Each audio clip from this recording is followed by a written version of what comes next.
अब की बार फिर एक बार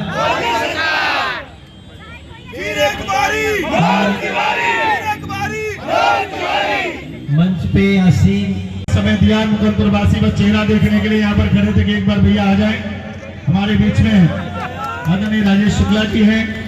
मैं सभी से विनम्र आग्रह कर रहा हूँ कि अब मैं सीधा आदरणीय सांसद जी को आमंत्रित करूंगा, लेकिन मैं एक चीज याद दिला दूं, इस मुकंदपुर के लिए आपने ये सौगात दी है, ये ऋण मुकंदपुर वासी आपको 25 तारीख को तीन नंबर का कमल का बटन दबा करके आपका ऐतिहासिक विजय दिलाकर भेजेंगे, ऐसा तय कर चुके हैं। मेरे भाई बहनों में बताना चाहूंगा तो करके यहाँ पर लौटे हैं, इनसे बात करेंगे। इन्होंने मन से बड़े आक्षेप किए हैं। मनोज जी एक सवाल है, दो विधानसभा संयोजक, एक मिनट एक सवाल है, एक विधानसभा संयोजक ने यहाँ भाजपा ज्वाइन कर ली है, इसके बारे में क्या कहेंगे?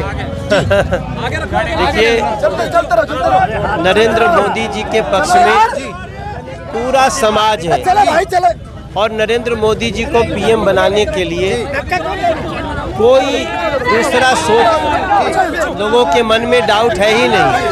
तो उसको देखते हुए आम आदमी पार्टी के लोग भी भाजपा ज्वाइन करेंगे। और आपने मन से आरोप लगाया कन्हैया कुमार पर, और आपने एक लेडी का नाम लिया, उसके बारे में क्या कहेंगे? कौन लेडी है वो? उनके ऊपर लगभग दर्जन केस हैं जो महिलाओं के साथ छेड़छाड़ और इसके हैं, वो सारा उनके जो नॉमिनेशन है वो सब में लिखा हुआ है। अच्छा तिवारी जी, ये चुनाव कितना अलग है? आवाज लगा देते हैं तो ना जाने कितने लोगों के होश उड़ जाया करते हैं। क्यों मास्टर जी, गलत कह रहा हूँ क्या? आइए सभी भाई बहनों को बैठाते जाइए, जरा जगह देते जाइए ताकि सभी लोग बैठ जाएं और पीछे तक जाइए।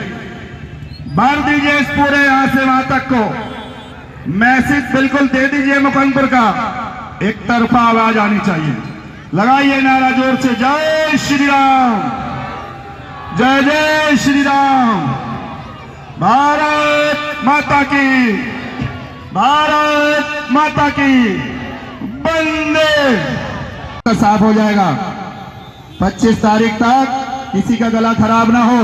और इसके बाद तो जिनके गले खराब होंगे ना, कई तो अभी से देश छोड़ के विदेशों में पड़े हुए इलाज कराने के लिए, और कुछ इसके बाद चले जाएंगे इलाज कराने के लिए। और जब भारत माँ का गुंजाइश संपूर्ण विश्व के अंदर होगा, पूरी दुनिया में भारत का डंका बज रहा होगा 4 जून को, ढोल और नगाड़ों के साथ आप लोग इस चौक चौराहे पे खुशियां मना रहे होंगे।